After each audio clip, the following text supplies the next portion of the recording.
Welcome to my another video of macroeconomics, जिसमें आज हम ये जानेंगे golden formula of national income. By the way, इस तरह का कोई टॉपिक एग्जैक्टली आपको तो बुक में नहीं मिलेगा, लेकिन हमने इसको गोल्डन फॉर्मूला वर्ड क्यों किया है। जब आप नेशनल इनकम के क्वेश्चन सॉल्व करेंगे तो आप देखेंगे ये फॉर्मूला हर जगह पे यूज हो रहे हैं।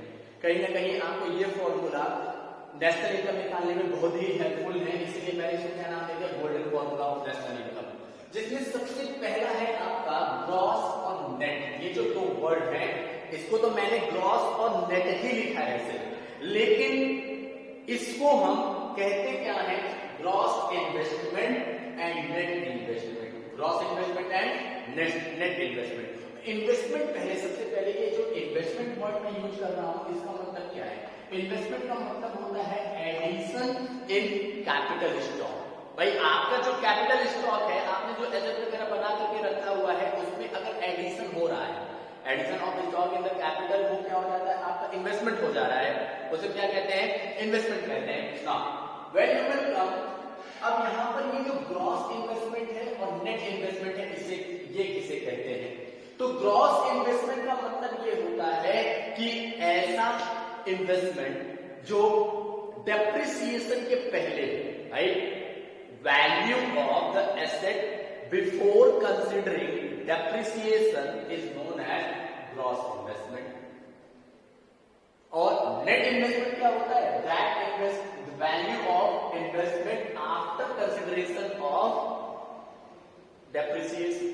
मतलब डेप्रिसिएशन के कंसीडर करने के बाद net investment। जैसे कि एग्जांपल देखिएगा, हमने एक मोबाइल फोन खरीदा, क्या खरीदा, मोबाइल फोन खरीदा, कितने का, 10,000 रुपीज का। कितने खरीदा, 10,000 रुपीज का। सर आप बहुत गरीब है, 10,000 का मोबाइल खरीद रहे हैं ना सी। अब यहाँ पर अगर मैं इसे आफ्टर 1 ईयर सेल करूंगा तो ये कितना देगा, फॉर एग्जाम्पल 6,000 रुपीज। ठीक है, after 1 year when I will sell this particular mobile, what I will get the amount of 6,000 rupees. ना ये जो 6,000 रुपए मिल रहा है, ये किस वजह से मिल रहा है, means before considering depreciation asset की वैल्यू कितनी थी, और आफ्टर कंसिडरिंग डेप्रिसिएशन एसेट की वैल्यू क्या होगी। ये जो 10,000 से 6,000 पर आया है, ये डेप्रिसिएशन की वजह से आया।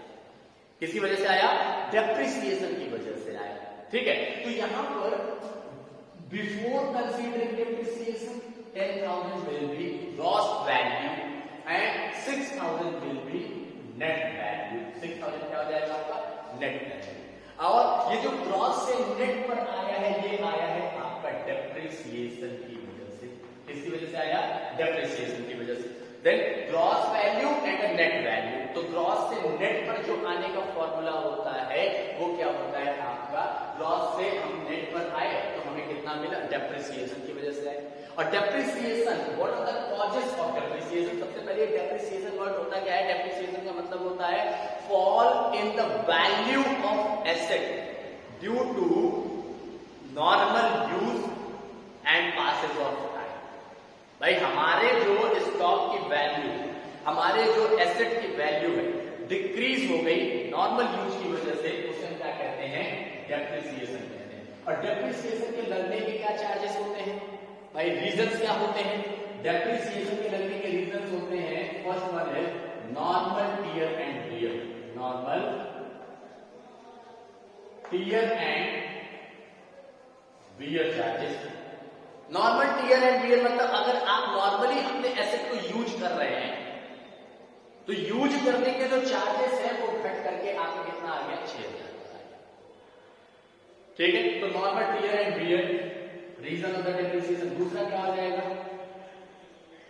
Passage of time. आपने अपना मोबाइल लिया, इतना ज्यादा मोबाइल मैंने लिया और ऐसे ही रख दिया, यूज तक नहीं किया, ओपन तक नहीं किया। ठीक है, तो 10,000 का वैल्यू 10,000 ही मिलेगा 1 साल के बाद। No, after the passage of time, time के पास हो जाने के साथ भी क्या लग जाता है, आपका डेप्रिसिएशन लग जाता है। ठीक है, next when you will come to the third point, what you will get, outdated technology, जिसको हम लोग एक्सपेक्टेड ऑब्सोलेंस भी कहते हैं। ये जो आउटडेटेड टेक्नोलॉजी है, भाई टेक्नोलॉजी आपकी चली गई है, अब टेक्नोलॉजी की जाने की वजह से ही तुरंत क्या हो जाएगा, आपके एसेट की वैल्यू डिक्रीज हो जाएगी। उसे कहते हैं क्या, डेप्रिसिएशन कहते हैं। डेप्रिसिएशन एक नॉर्मल फिनोमिना होता है, मतलब होता ही है, और इसके लिए हम प्रोविजन बना सकते हैं कि भाई देखो इतने साल के बाद टेक्नोलॉजी चली जाएगी, तो उसके लिए प्रोविजन बना के रखो, ठीक है, कि हमें 10 साल के बाद अपना एसेट का वैल्यू कैसे निकाल लेना है। Normal year and year passes of time will come in your depreciation, reasons of depreciation. तो ग्रॉस से नेट पर आने के लिए हम क्या करते हैं, माइनस डेप्रिसिएशन करते हैं। क्या करते हैं, माइनस डेप्रिसिएशन। मतलब एक ग्रॉस वैल्यू का 10,000 से 6,000 मैंने क्या किया, माइनस 4,000 किया, माइनस डेप्रिसिएशन। तो याद रखिएगा, अगर हमें ग्रॉस से नेट पर आना है तो हम क्या करते हैं, माइनस डेप्रिसिएशन, और अगर हमें नेट से ग्रॉस पर आना है तो हम क्या करते हैं, प्लस डेप्रिसिएशन। क्या करते हैं भैया, प्लस डेप्रिसिएशन। कोई दिक्कत, याद रखिएगा, ग्रॉस से नेट माइनस, नेट से ग्रॉस प्लस डेप्रिसिएशन। याद करने वाला ये पॉइंट है। नाउ लिसन, एक वर्ड होता है आपका डेप्रिसिएशन और एक वर्ड होता है क्या, आपका कैपिटल लॉस। क्या होता है, कैपिटल लॉस। दोनों में एसेट हमारे चले जाते हैं, लेकिन डेप्रिसिएशन में नॉर्मली हमें मालूम है कि ये एसेट मेरा ऑब्सोलीट हो रहा है, खत्म हो रहा है, तो लेकिन कैपिटल लॉस क्या होता है, ड्यू टू नेचुरल कैलेमिटी, भाई अर्थक्वेक आ गया, बाढ़ आ गया, हमारा मशीन वगैरह खराब हो गया, कैपिटल का नुकसान हो गया, तो उसे कैपिटल लॉस कहते हैं। कैपिटल लॉस के लिए कोई प्रोविजन नहीं बनाया जाता है, लेकिन डेप्रिसिएशन के लिए हम प्रोविजन बनाकर रखते हैं। तो ये क्या था आपका नेट से ग्रॉस पे जाने के लिए फॉर्मूला, और ग्रॉस से नेट पर आने के लिए हमने रीजंस ऑफ डेप्रिसिएशन जाना, ठीक है ना। Come to the next point, जिसमें हम क्या जानेंगे, दूसरा फॉर्मूला नेशनल इनकम का, जो आपका क्या है, second one, domestic and national. तो यहां पे मैंने सिर्फ डोमेस्टिक और नेशनल लिखा है, लेकिन ये एक्चुअली में क्या होगा, आपका डोमेस्टिक इनकम और नेशनल इनकम, डोमेस्टिक इनकम और नेशनल इनकम ना। Domestic income and national income में फर्क क्या है, now listen here. Domestic income is that income which is received by normal resident of the country with in domestic territory. Domestic territory के अंदर हम लोगों ने डोमेस्टिक टेरिटरी पढ़ा और नॉर्मल रेजिडेंट भी जाना है। Then resident of the country, normal resident of the country receive income within domestic territory में क्या होता है, आपका domestic income होता है। क्या होता है, domestic income। और national income क्या हो जाएगा, that income which is received by normal resident of country within domestic territory as well as foreign territory। foreign territory में भी पैसा रिसीव कर रहा है और आपका domestic territory में भी पैसा रिसीव कर रहा है, तो वो किसमें आता है, आपका national income में आता है। अभी हम लोग नेशनल इनकम और डोमेस्टिक इनकम के बारे में अच्छे से जानेंगे। पहले डोमेस्टिक से नेशनल में आने का फॉर्मूला जानते हैं। डोमेस्टिक से नेशनल में आने के लिए हमने क्या किया, प्लस एनएफआई, एंड नेशनल से डोमेस्टिक में आने के लिए क्या किया, माइनस एनएफआई। एनएफआई का मतलब होता है net factor income from abroad. Net factor income from abroad मतलब कि हमने फैक्टर इनकम, हम लोग फैक्टर इनकम पढ़ चुके हैं, मेहनत का पैसा। Factor income from abroad, abroad मतलब बाहर, rest of the world, foreign country से हमारे पास कितना पैसा आया वो किसमें आ जाएगा, net factor income from abroad. अब ये जो net factor income from abroad होता है, इसको कैसे निकालते हैं, factor income from abroad minus factor income to abroad. मतलब फैक्टर इनकम फ्रॉम अब्रॉड में से किसको माइनस करेंगे, फैक्टर इनकम टू अब्रॉड को हम क्या करेंगे, माइनस करेंगे। अब ये फैक्टर इनकम फ्रॉम अब्रॉड और फैक्टर इनकम टू अब्रॉड क्या होता है, ये भी सुन लीजिए।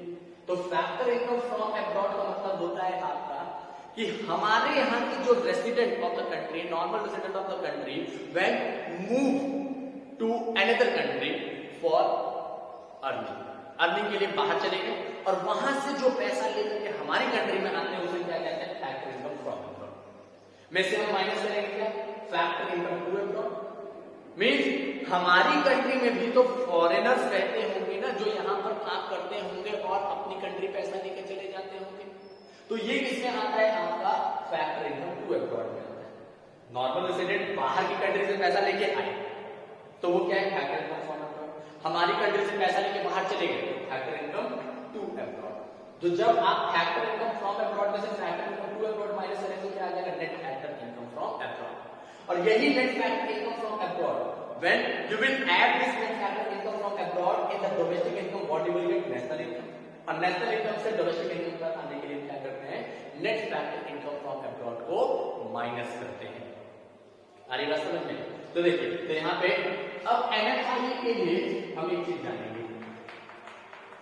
NFIA आपका पॉजिटिव कब होगा,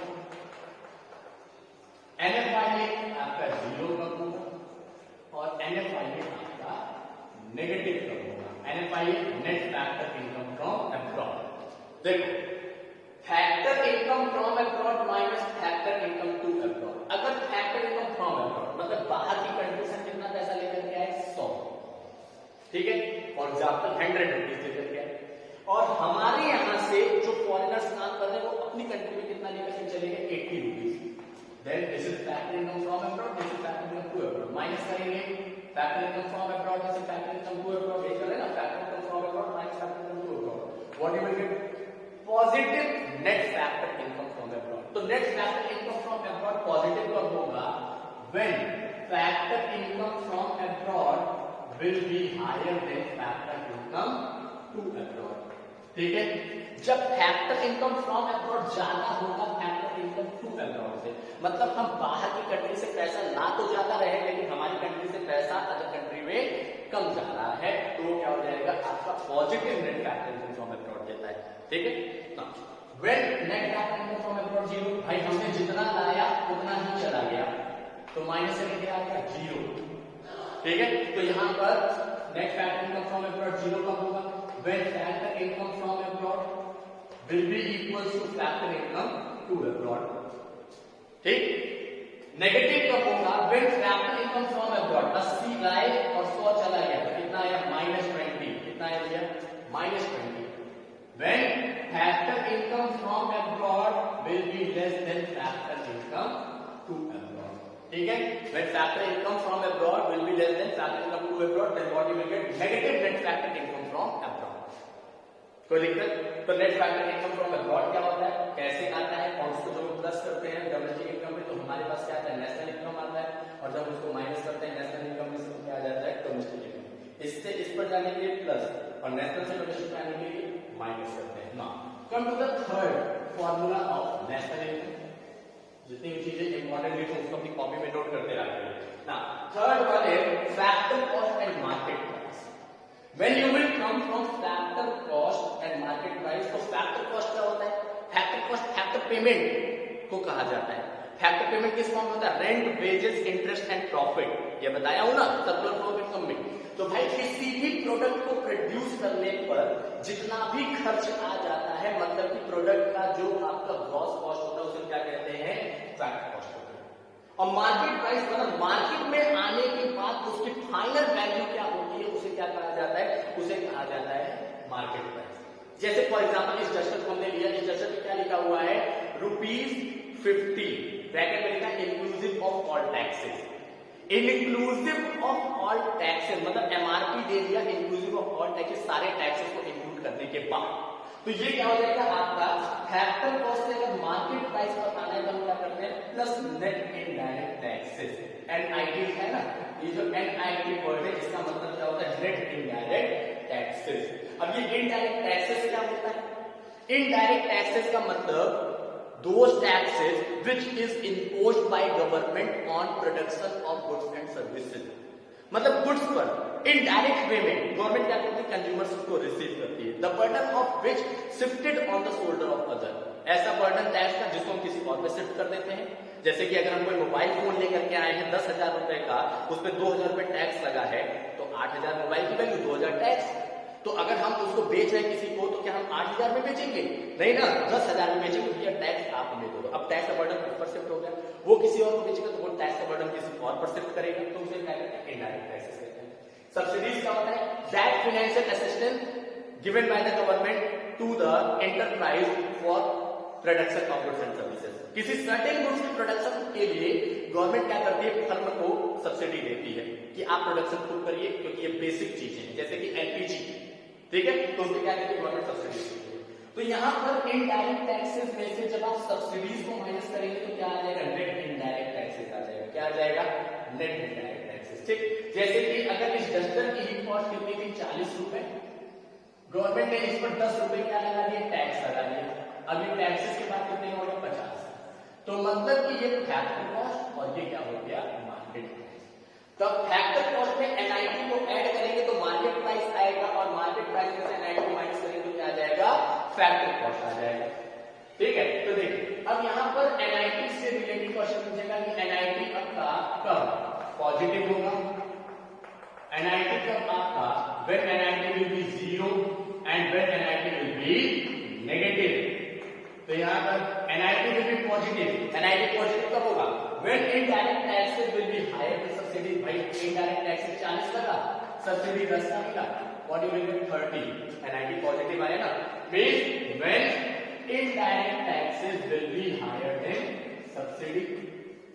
0 कब होगा when indirect taxes is equal to subsidy. भाई हमें टैक्स हमने 100 दिया, 100 की सब्सिडी मिली गवर्नमेंट से।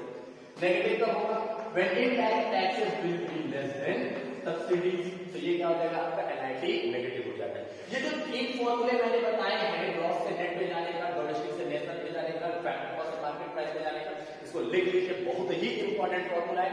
अभी इसके नेक्स्ट वीडियो में हम लोग ये जानेंगे कि कैसे हम इससे फॉर्मूला बनाते हैं। आपने जीडीपी सुना होगा, सर बहुत जीडीपी सुना है, जीडीपी गवर्नमेंट ने इतना गिरा दिया है, कहने की बात है, कैसे गिरता है कैसे बढ़ता है ये सब छोड़िए, पहले हम ये तो जाने जीडीपी वर्ड का मतलब क्या होता है, नेशनल इनकम किसे कहते हैं, डोमेस्टिक इनकम किसे कहते हैं, इसको हम लोग कभी इसके नेक्स्ट वीडियो में जानेंगे। तब तक के लिए थैंक यू। आपको अगर किसी भी तरह कोई दिक्कत हो तो मेरे कमेंट बॉक्स में कहिए। मेरे वीडियो को अगर लाइक करते हैं तो like, give a thumb and subscribe my channel. Thank you.